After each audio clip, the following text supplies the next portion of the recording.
On May 26, 1828, a boy appeared in Nuremberg, Germany, seemingly out of nowhere. Dressed in ragged clothes and worn boots, he carried a crumpled letter and introduced himself with halting words. "My name is Kaspar Hauser." Beyond that, he knew nothing of who he was or where he had come from. Kaspar's behavior was as baffling as his appearance.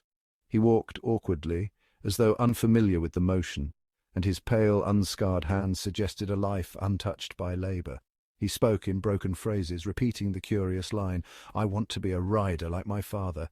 When handed food or shown everyday objects, he reacted with wonder, as though seeing the world for the first time.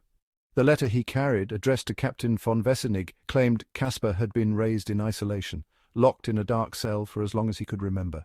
The chilling conclusion of the letter read, "Take him in or kill him."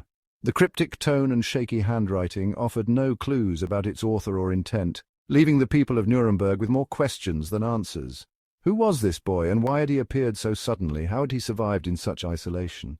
The mystery of Kaspar Hauser's arrival was not just a local curiosity, it was the beginning of a riddle that would captivate the world.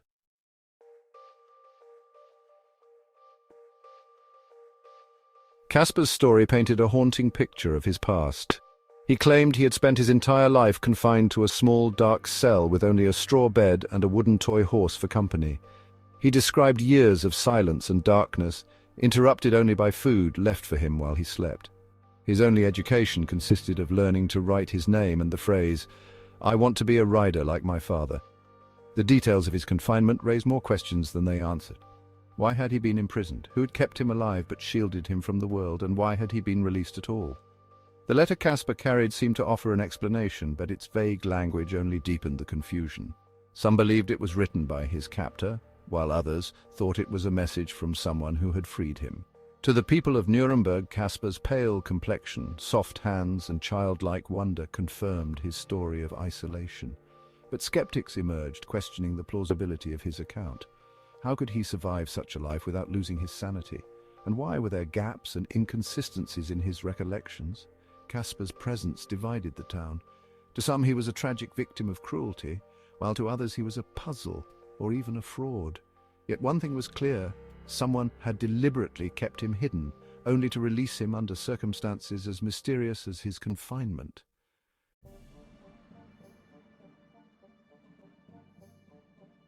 As Kaspar's story spread across Europe, theories about his identity multiplied. The most sensational of these was the claim that he was the lost Prince of Baden, hidden away to protect him from political enemies. Supporters of this theory pointed to his aristocratic features and the striking resemblance he bore to members of the Baden family. Was he the rightful heir to the Grand Duchy, switched at birth to secure the throne for another lineage? Others were less convinced. Skeptics pointed to the vagueness of his story and the inconsistencies in his recollections. Some believed he was a fraud, fabricating his past to gain sympathy or notoriety.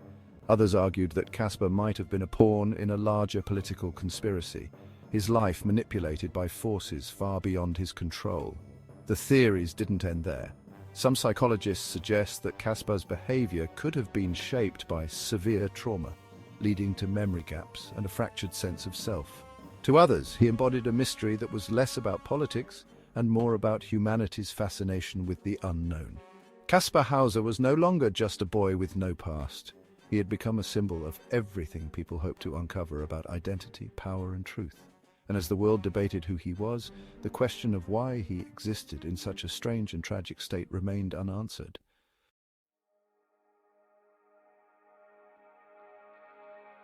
On December 14, 1833, Kaspar stumbled into his home in Ansbach, blood dripping from a wound in his chest. He claimed a stranger had lured him to a park, handed him a purse, and stabbed him before vanishing. The purse was found nearby, containing a note that read, "I come from the Bavarian border. I want to tell him something." The handwriting did not match Kaspar's, but its meaning was as unclear as its origin. Suspicion quickly arose. The wound was shallow and oddly placed, leading some to believe it was self-inflicted. Witnesses reported that Kaspar had been behaving erratically in the hours before the incident, muttering to himself and avoiding contact. Could this have been a desperate attempt to regain attention, an act that went too far? Others believed Kaspar had been silenced by powerful enemies. Supporters of the Lost Prince theory claimed his death was an assassination meant to erase a dangerous secret. The conflicting theories only added to the tragedy of his final days.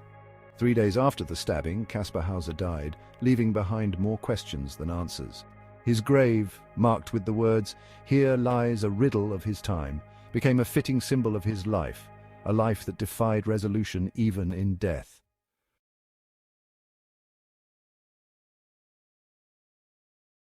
Kaspar Hauser's story did not end with his death. Over the decades, he became a figure of legend, inspiring countless works of art, literature, and film. To some, he was a symbol of resilience, a boy who survived unimaginable cruelty.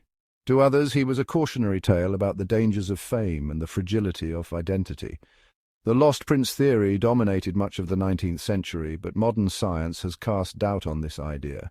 DNA tests in 1996 and 2024 confirmed that Kaspar was not related to the Baden family. While this debunked a popular theory, it did little to answer the deeper questions about who he truly was. Psychologists have suggested that Kaspar's behavior was shaped by severe trauma, while others argue he may have been a pathological deceiver. Yet the enduring power of his story lies not in the theories, but in the universal themes it touches: the search for belonging, the fragility of identity, and humanity's insatiable curiosity. Kaspar's grave in Ansbach continues to draw visitors. His epitaph reads, "Here lies a riddle of his time," a phrase that captures the enduring fascination with his life. Kaspar Hauser was more than a historical figure. He was a mirror reflecting the mysteries of the human experience.